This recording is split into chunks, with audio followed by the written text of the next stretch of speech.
श्री कृष्ण ने बहुत ही सुंदर शब्दों में कहा है, कभी कभी आपके मन में ये प्रश्न नहीं उठता है कि संसार में ऐसा क्या है जिसे पाना असंभव है।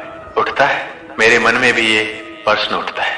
फिर मैं विचार करता हूँ, क्या है इस संसार में ऐसा जिसे पाना असंभव है?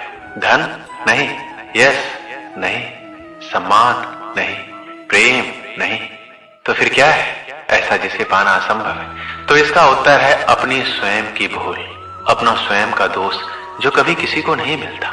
और यदि किसी को मिल भी जाए तो वो व्यक्ति अपनी भूल स्वीकार करना नहीं चाहता। किंतु जो व्यक्ति अपनी भूल स्वीकार करता है, अपना दोष स्वीकार करता है, संसार में कुछ भी पाने के लिए कोई उसके सामने कोई भी बाधा नहीं रहती। इसलिए आत्मविश्वास अवश्य रखिए, प्रयास करते रहें कि आपसे कोई भूल ना हो। किंतु आत्म मंथन भी, और यदि आपसे कोई भूल भी हो जाए तो उसे स्वीकार करें, उसे सुधारने का प्रयास करें। आपका जीवन अधिक आनंदमय हो जाएगा।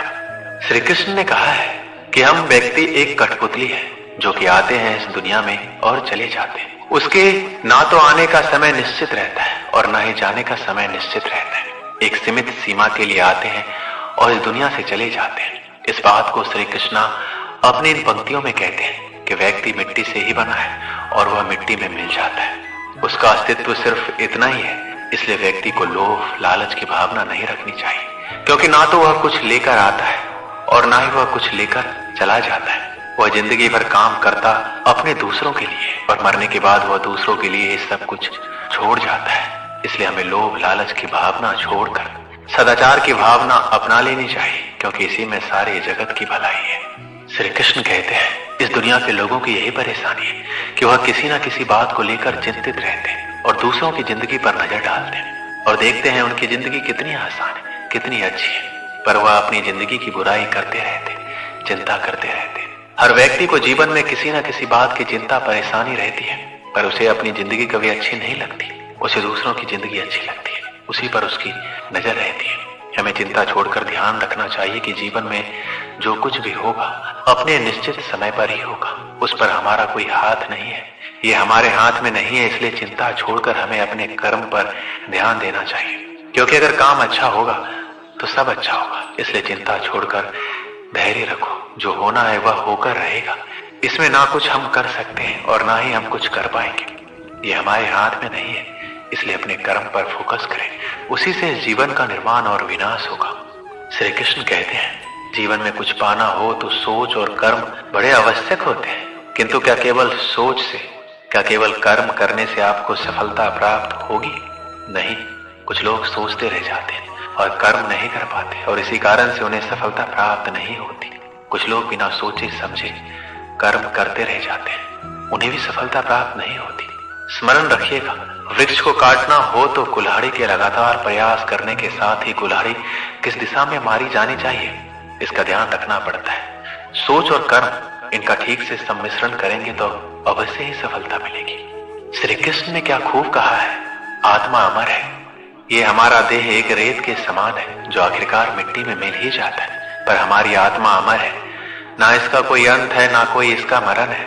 हमें कोई भी हमारे शरीर को मार सकता है, पर हमारे आत्मा को नहीं मार सकता। वह कभी मरता ही नहीं है, व्यक्ति को कभी मारा नहीं जा सकता है। इस बात को श्री कृष्ण अपनी भागवत गीता की बातों में बताते हैं कि व्यक्ति कभी मरता नहीं है, उसका शरीर मर जाता है, पर आत्मा हमेशा के लिए जिंदा रहता है। श्री कृष्ण कहते हैं आप खुद ही अपने जीवन के निर्माता हैं। आप जैसा बीज बोएंगे वैसा ही काटेंगे। आप जितना परिश्रम करेंगे आप उतना ही अच्छे परिश्रम का परिणाम पाएंगे। आप जीवन में जो स्थान की चाह रखते हैं उस स्थान पर सिर्फ आप एक ही तरीके से पहुंच सकते हैं, वह जरिया है आपकी मेहनत। आप जितनी ज्यादा मेहनत करके अपना अच्छा प्रस्तुत करेंगे उतना ही अच्छा आप पाएंगे।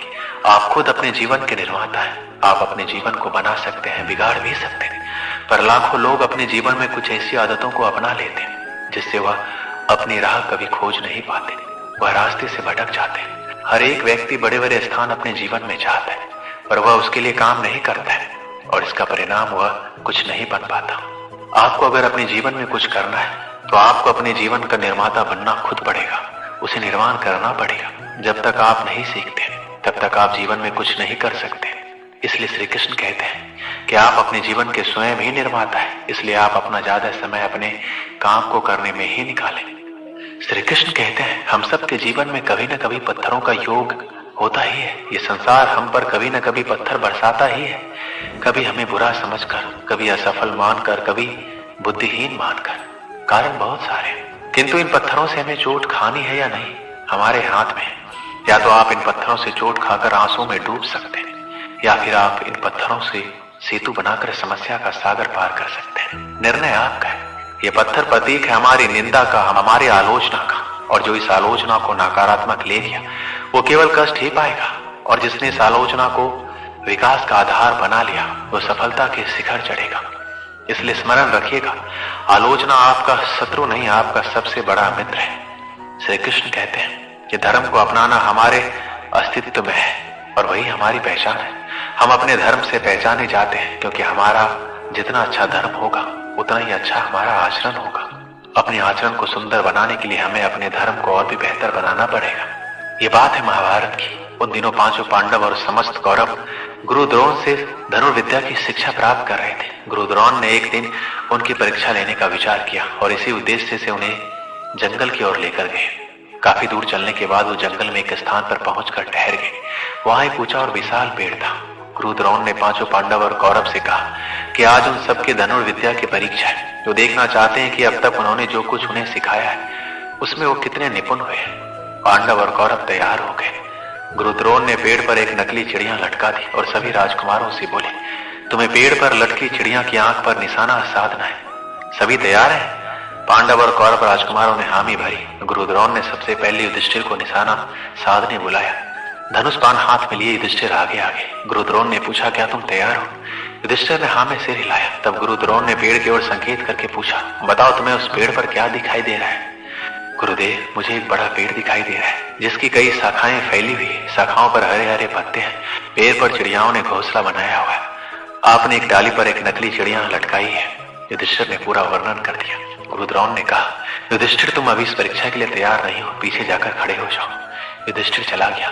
गुरु द्रोण ने भीम को आगे बुलाया, वही प्रश्न दोहराया, बताओ भीम, तुम्हें इस पेड़ पर क्या दिखाई दे रहा है? भीम ने 2 कदम आगे जाकर वर्णन किया, मुझे ये धरती, आकाश, घना जंगल, गुरुदेव आप और ये घना पेड़, इसकी पत्तियां और इस पर लटकी चिड़िया दिखाई दे रही है। गुरु द्रोण ने कहा, भीम अभी तुम इस परीक्षा के लिए पूरी तरह तैयार नहीं हो, पीछे जाकर खड़े हो जाओ।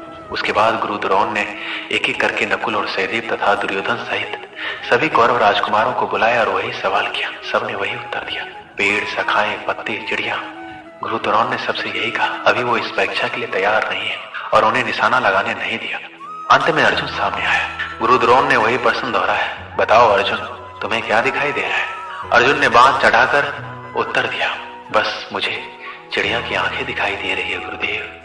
गुरु द्रोण ने कहा, निशाना साधो। अर्जुन ने निशाना लगाया और बाण ने चिड़िया की आंख को बेध दिया। गुरु द्रोण ने सभी राजकुमारों को समझाया कि जब आप किसी लक्ष्य के प्रति प्रयास कर रहे हैं तो पूरा ध्यान लक्ष्य पर होना चाहिए। लक्ष्य के सिवाय कुछ भी नहीं दिखाई देना चाहिए। यही किसी भी लक्ष्य को प्राप्त करने का मूल मंत्र है। एक साथ कई कार्यों में उलझे रहोगे तो कभी भी लक्ष्य प्राप्त नहीं कर पाओगे। इसलिए अपना ध्यान सिर्फ और सिर्फ लक्ष्य पर लगाओ। इसलिए सफलता प्राप्ति के लिए पूरा ध्यान सिर्फ अपने लक्ष्य पर होना चाहिए। दोस्तों, इस वीडियो में बस इतना ही। मिलते हैं अगली वीडियो में। अपना ख्याल रखिएगा। धन्यवाद।